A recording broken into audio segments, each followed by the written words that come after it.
She told me I was the first man who ever made her feel safe. I believed her. I wanted to believe her. For 2 years, I sent money, paid her rent, even paid her sister's school fees. I thought I was building a life with her. Then one night, I clicked on a group chat invite by mistake, and there I was, a folder full of my photos. Shirtless, smiling, stupid. They weren't laughing with me. They were laughing at me. She never said a word after I confronted her. She didn't need to. The truth was right there in screenshots and emojis. I wasn't her partner. I was her content. I was making coffee when the message came through. Facebook notification. Randy Santos wants to add you to a group chat. I didn't know Randy. Figured it was one of Marinel's friends from her English classes. Maybe she'd mentioned me. I clicked it without thinking. That click changed everything. The chat loaded slowly. My internet always struggled in the evenings.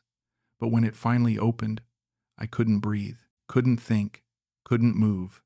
There were my photos, dozens of them. Screenshots from our video calls. Me sleeping. Me shirtless after a workout. Me smiling like an idiot while telling her about my day. Each photo had a caption, Canadian ATM, Sugar Daddy number 3. He thinks she's saving for their future. The laughing emojis made my stomach turn. Jesus Christ. I whispered to my empty kitchen. My hands were shaking. I scrolled up. More photos. Not just of me. Other men. Old men. White men. Western men. All with the same stupid, trusting expressions. All believing they were special. All being laughed at by strangers who spoke a language I couldn't understand. I stared at my own face like it belonged to someone else. In one screenshot, I was saying, I love you, to Marinel during what I thought was an intimate moment. She'd screenshotted it, posted it, let them mock the word love coming out of my mouth. My chest felt tight, like I was having a heart attack. Maybe I was. Maybe I deserved one. There was a folder labeled Clint's Greatest Hits. I clicked it. 37 photos. 2 years of my trust. 2 years of my vulnerability. 2 years of believing someone actually cared about a retired paramedic from Winnipeg who spent most nights alone watching Netflix. The comments underneath were in Tagalog, but I didn't need translation. Laughter sounds the same in every language. I set the phone down, walked to the window, stared out at the snow-covered street where I'd lived for 23 years, where I'd raised my daughter after the divorce, where I'd planned to grow old alone until Marinel made me believe I didn't have to. My reflection in the glass looked pathetic. 66 years old and still naive enough to think a beautiful woman could love me through a screen. The worst part wasn't the mockery. It was realizing how long this had been going on. Some of the photos were from our first month together. She'd been documenting my stupidity from the beginning, planning this, performing this, while I was falling asleep thinking about her voice saying, "Sweet dreams, my love." She was uploading screenshots to entertain her friends. I picked up the phone again. Randy Santos. I didn't recognize the profile picture, but I clicked on it anyway. Young Filipino guy, maybe 25.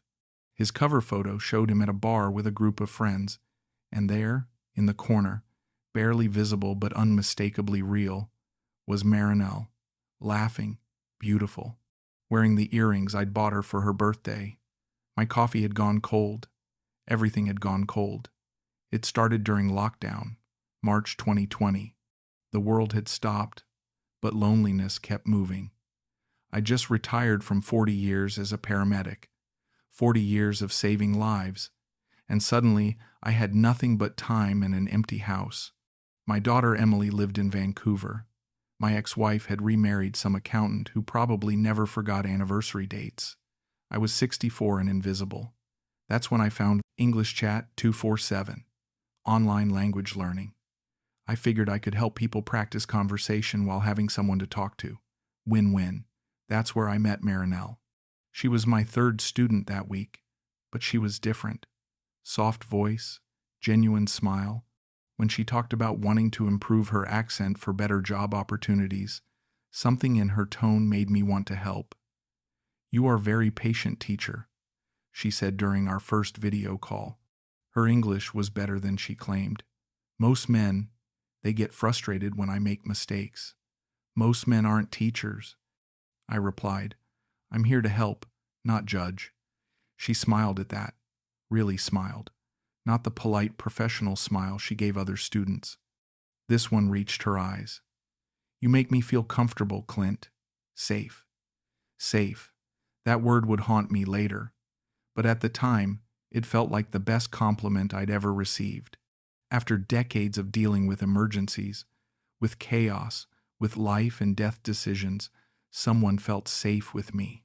Someone wanted my calm presence in their life. We started talking outside the scheduled lessons.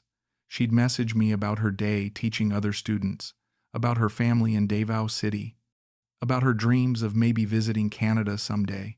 She sent photos of her morning coffee, her small apartment with the plants by the window, her smile in a mirror selfie before work. Everything felt real, natural, like we were friends becoming something more. I never had boyfriend like you before, she told me one evening. We'd been talking for 3 months by then. Filipino men, they want different things. They don't care about my mind. What do they care about? I asked. You know what they care about, she said, looking down. But you ask me about my books, my thoughts, my dreams. That is very rare. I felt important, chosen. This beautiful, intelligent woman preferred my conversation to men half my age. When she started calling our video sessions dates, I didn't correct her. When she began saying, I love you before ending calls, I said it back. It felt true. It felt possible. The money thing started gradually, never direct, never pushy. She mentioned her landlord was raising rent, worried she might have to move back with her family, give up teaching, give up our calls because she couldn't afford reliable internet. How much do you need? I asked. Oh no, Clint. I cannot ask you for money. That would be wrong.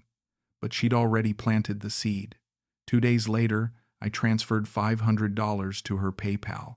She cried on camera when she saw it, said I was the kindest man she'd ever known, said she would pay me back as soon as possible. I told her not to worry about it. Money meant nothing compared to keeping her in my life. You saved me, she whispered during our next call. I was so scared about losing this place. Losing you. I felt like a hero, a provider, a man with purpose again. After months of feeling useless in retirement, I was needed, essential, worth something, to someone who mattered. My daughter Emily visited that Christmas. First time in 2 years she'd made the trip from Vancouver. She noticed immediately that I was happier, lighter. I'd been talking about Marino for months in our phone calls, but seeing me in person made it real for her. You seem different, Dad, she said while we decorated the tree. Better, more energetic.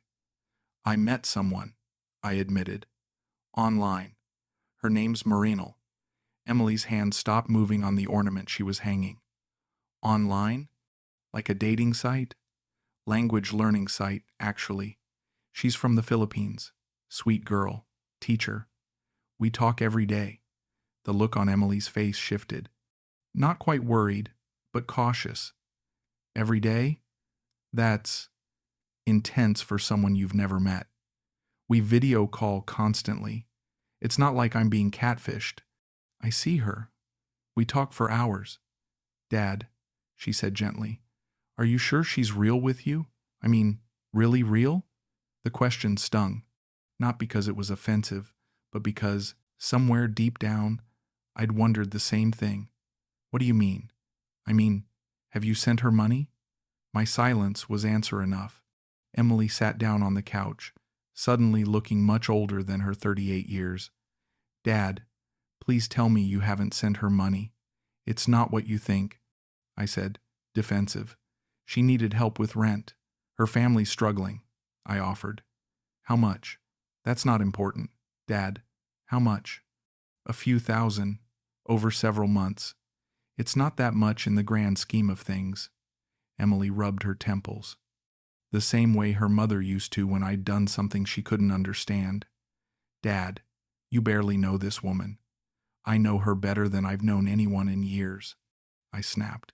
We talk about everything. Her dreams, her fears, her family. She cares about me, Emily. Really cares. Or she cares about what you can provide. That ended the conversation. We finished decorating in silence. But Emily's words stuck with me, planted doubt that I spent the next several months trying to kill. My friend Dan was less subtle. We were having coffee at Tim Hortons in February when he brought it up. Clint, you're getting taken for a ride. You don't know what you're talking about. Filipino girlfriend. Needs money. Classic scam, buddy. They've got playbooks for this stuff. She's not a scammer. She's a teacher. I've seen her classes. Seen them how? On video calls she controls? Come on, man. You're smarter than this. You haven't seen how she looks at me, how she talks to me. Through a screen, Clint. Everything's performance through a screen. I wanted to punch him. This man who'd been my friend for 15 years, who'd helped me move furniture after the divorce, who'd been best man at my wedding. Now he was sitting across from me, treating me like a fool. You better check she's not using that money for beach trips with her real boyfriend, he said. I left without finishing my coffee. Blocked Dan's number for a week before. Guilt made me unblock it. But I never brought up Marinol to him again. Some people couldn't understand what Marinol and I had. They saw the age difference, the distance, the money, and assumed the worst. They couldn't see past the surface to the real connection underneath. Or maybe they could see exactly what was there, and I was the one missing it. But I didn't want to think about that. It was easier to believe that they were jealous, that they couldn't understand modern relationships, that they'd rather see me alone than happy. Murnell never asked about my friends or family, never pushed to meet them, said they sounded complicated, and she didn't want to cause problems. Some people don't understand love that crosses oceans, she told me once. They think it must be fake because it's different. I agreed with her. We were different, special, real in a way that geography couldn't diminish. I'd rather believe a beautiful lie than admit I was still alone. My 66th birthday fell on a Tuesday. I'd planned it perfectly. Ordered Marinol's favorite Thai food for delivery to her place. Sent her $200 for cake and extra internet data so our connection would be stable. We were going to have a virtual birthday dinner, our first real celebration together. I even bought a new shirt for the video call. She confirmed everything the night before. I am so excited for tomorrow, my love. I will make it very special for you. Just seeing your face will be special enough, I replied. You are so sweet. I love you, Clint. I love you too. Tuesday evening came. I set up my laptop in the dining room, lit a candle, put on the new shirt. The Thai food arrived exactly on time. I checked my phone. 7 p.m. my time, 1 p.m. hers. Perfect timing. I opened our video chat and waited. The call rang. No answer. I tried again. Still nothing. Maybe her internet was down. Technical problems happened. I sent a text message. Ready when you are, beautiful. An hour passed. The fighter didn't at us. Food went cold. I tried calling again.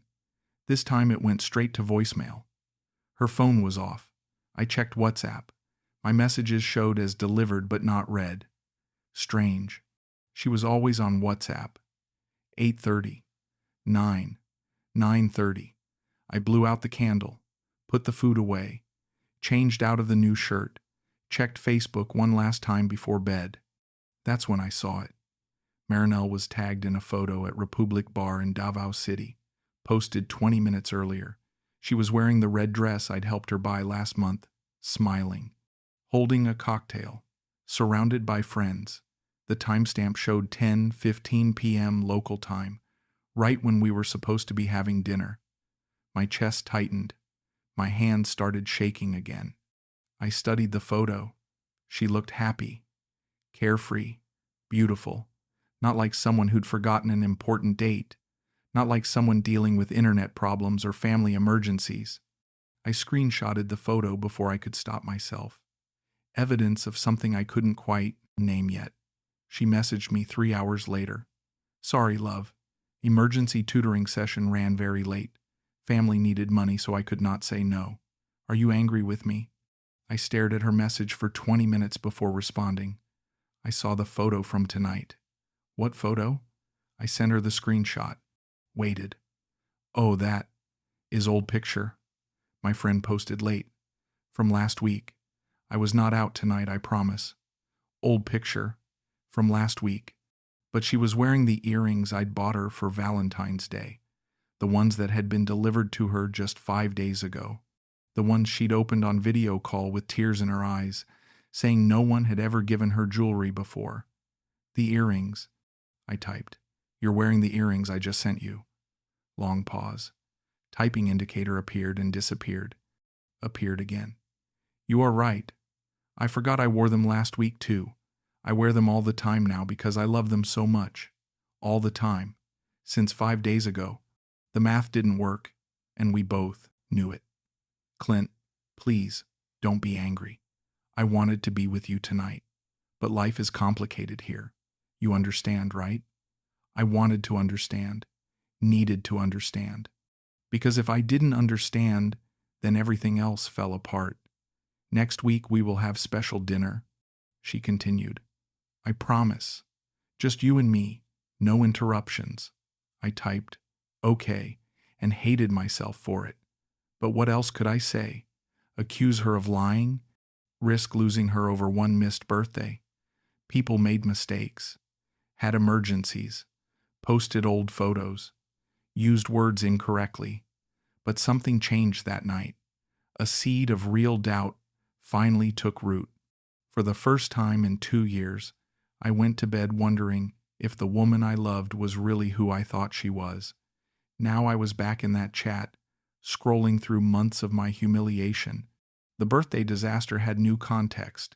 While I was sitting alone with cold Thai food, she'd been showing her friends photos of my pathetic messages. Emergency tutoring session had been the joke of the week. I scrolled further up. There was a whole thread about that night. Screenshots of my disappointed texts. My awkward attempts to understand why she'd stood me up. One comment in English caught my eye. He actually believes the tutoring story. Another response.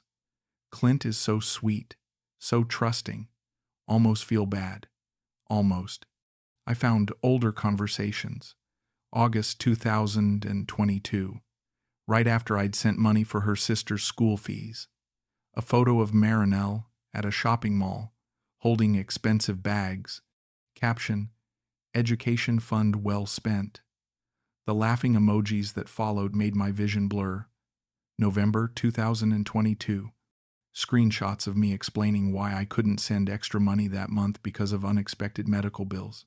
Someone had responded, time to play sick girlfriend card. 2 days later, Marinelle had called crying about food poisoning, asking if I could help with hospital costs. I remembered that call. How worried I'd been. How guilty I'd felt for hesitating. How quickly I'd transferred the money to make sure she got proper care. She'd recovered remarkably fast. Been posting Instagram stories from restaurants by the weekend. There were technical discussions too. Tips on screenshot timing. How to crop photos to hide timestamps. Reminders to delete conversation histories. Best practices for maintaining multiple relationships simultaneously. They called it roster management. My name appeared in a document titled Active Prospects. Clint Reeves, 66. Widower. I wasn't widowed, but apparently divorced. Sounded less sympathetic. Paramedic pension. Daughter in Vancouver. Loneliness level. Critical. Risk of discovery. Low. Monthly potential. $800 to $2,000. Loneliness level. Critical. They'd assessed my vulnerability like a medical condition. Diagnosed my desperation.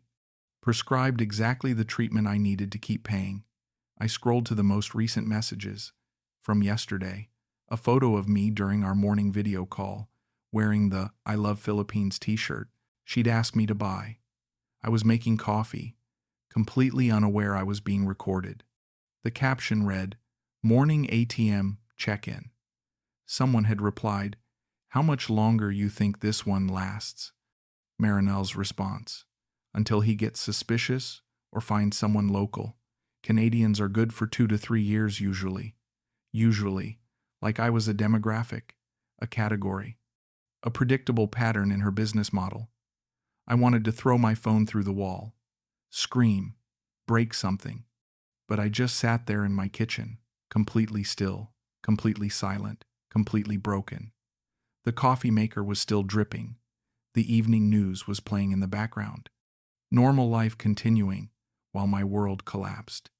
2 years, 730 days of believing I mattered to someone, of feeling chosen, of looking forward to tomorrow because it meant seeing her face.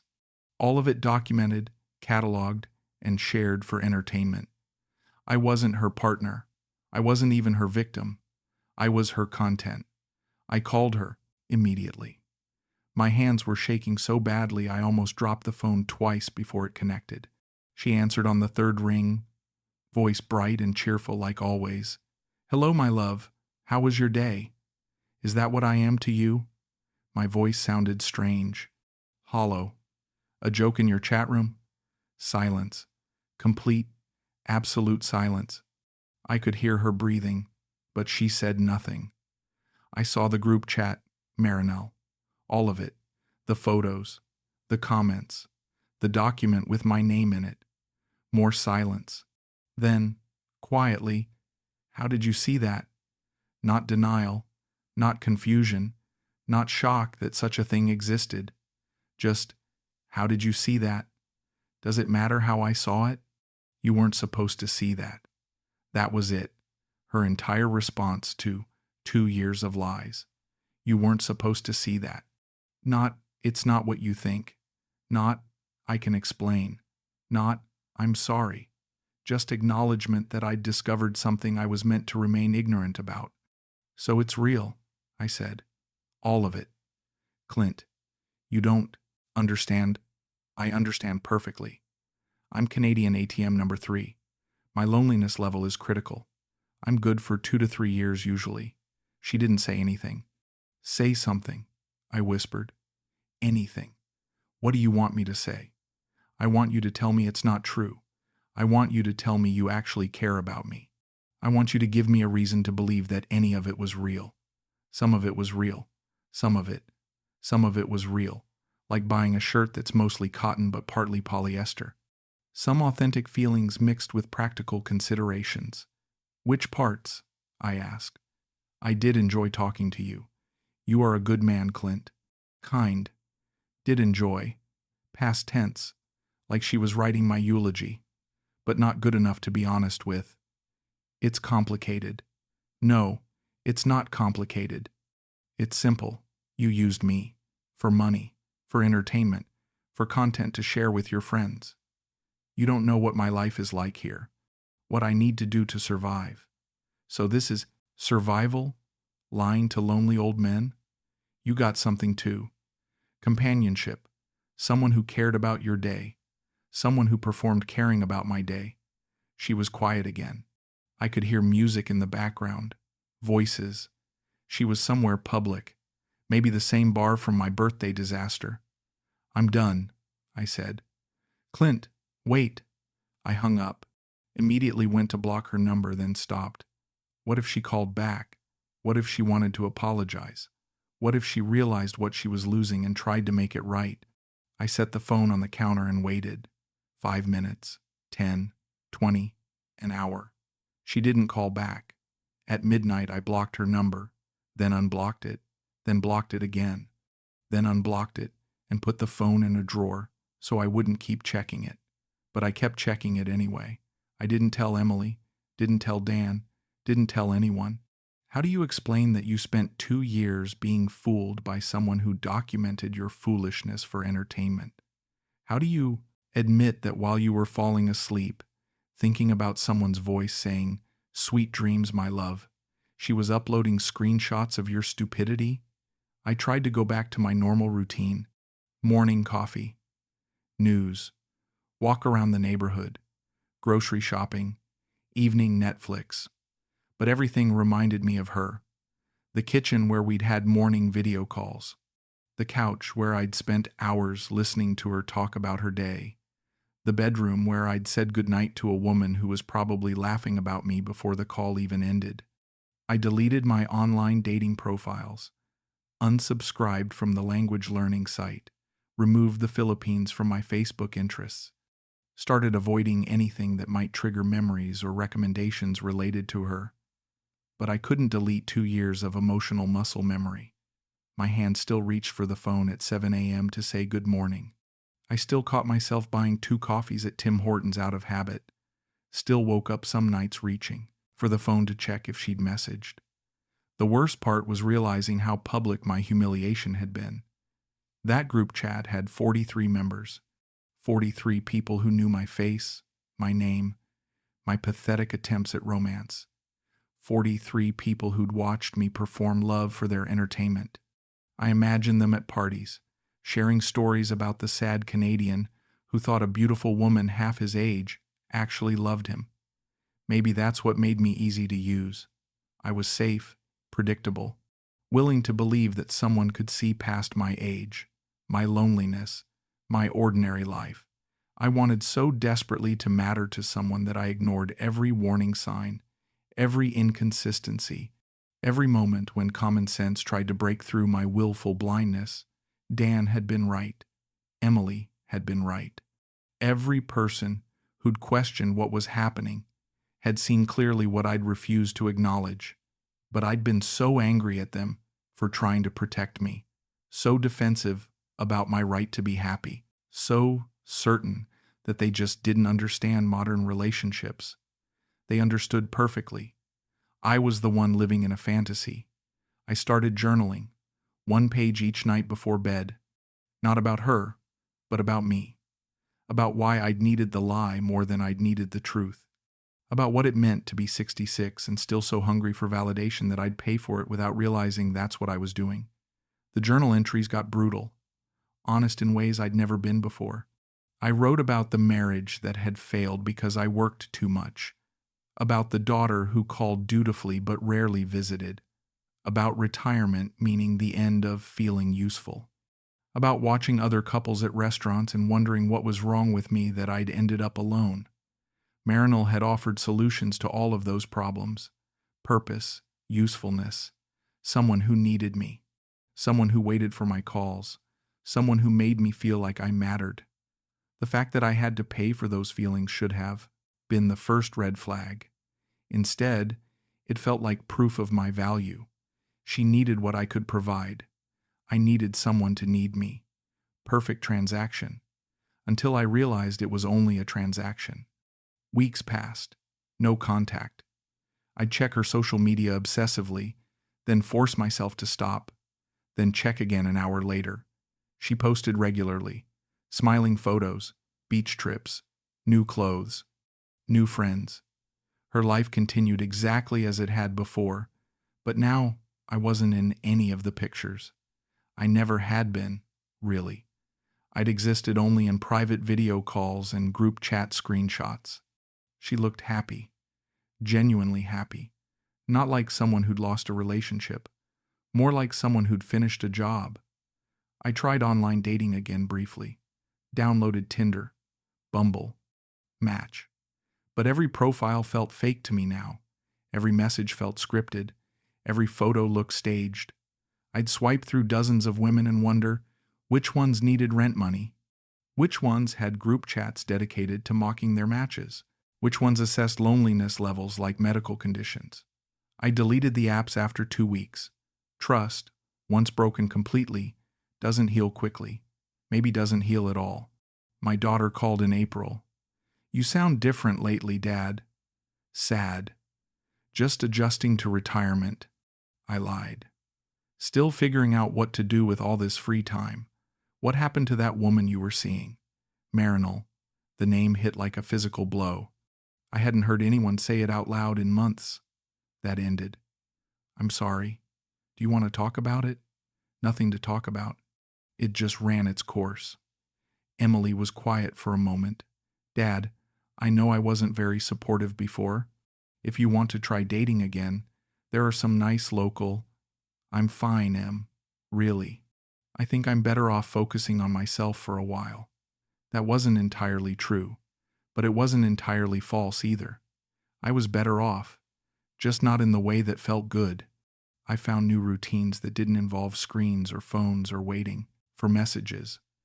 Joined a walking group at the community center. Started volunteering at the food bank.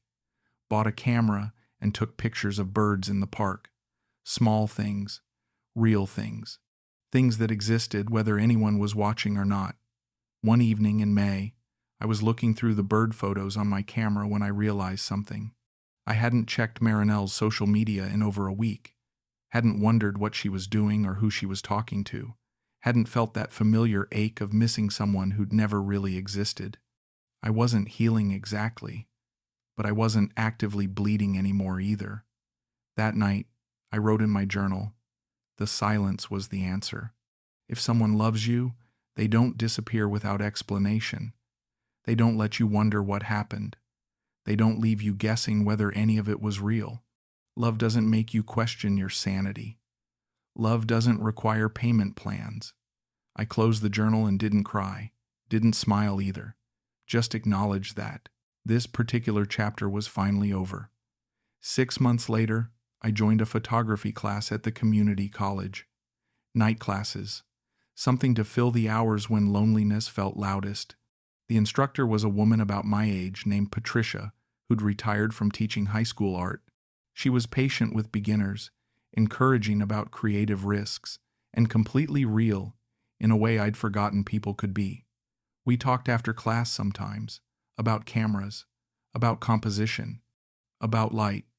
Simple conversations with no hidden agendas or performance requirements. No money changing hands, no scripts being followed. Just two people sharing knowledge about something they enjoyed. You have a good eye for capturing authentic moments, she told me one evening as we reviewed my week's photos. There's something honest about how you see things. Honest. After 2 years of living a lie, that word meant everything. I kept journaling every night. The entries got shorter but more truthful. I wrote about forgiveness, though I wasn't sure who needed it more. I wrote about loneliness being different from being alone. I wrote about the difference between wanting someone and needing someone to validate your existence.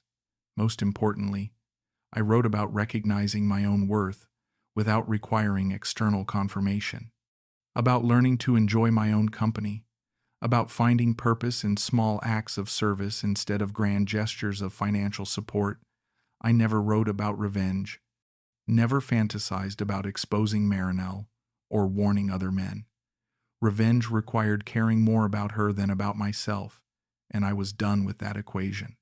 She would continue doing what she did until she chose to stop, or until circumstances forced her to stop. That was her story to write, not mine. My story was about learning to love myself enough to require truth from others, about recognizing manipulation before it could take root, about understanding that real love doesn't assess your vulnerabilities for profit. 3 things I know now that I wish I'd known then. First, if someone seems too good to be true for your specific situation, they probably are. Second, love that requires payment isn't love. Third, loneliness is temporary, but shame from being used can last much longer if you let it. I don't regret sending money to someone who needed it. I regret not respecting myself enough to require honesty in return. I don't regret opening my heart to someone. I regret ignoring every sign that it was being treated as a business transaction. But I don't regret the lessons. Painful education is still education. Expensive mistakes are still investments if you learn from them. Broken trust teaches you what real trust feels like when you finally find it again. Last week, Patricia asked if I wanted to grab coffee after class. Just coffee, she added with a smile. No hidden agendas, no performance required, just 2 people who enjoy talking about f-stops and shutter speeds. I said yes. We talked for 2 hours about photography, retirement, our kids, our mistakes. She paid for her own coffee, I paid for mine. Nobody kept score. Nobody was auditioning for anything. Nobody was collecting content for group chats. It felt revolutionary. As I walked home that night, I realized something important. I wasn't afraid of being fooled again. I was confident in my ability to recognize truth. The difference wasn't small, it was everything. What I regret isn't loving Marinelle. What I regret is loving someone more than I respected myself. Never again. If you're sending love through wires, make sure what's coming back isn't just a smile but truth. Make sure you're not just convenient. Make sure you matter for who you are, not what you can provide. And if you can't be sure, maybe that's answer enough. The man in the mirror deserves better than performance art disguised as love. Took me 66 years to learn that lesson, but better late than never. Some education is expensive. Some is priceless. This was both.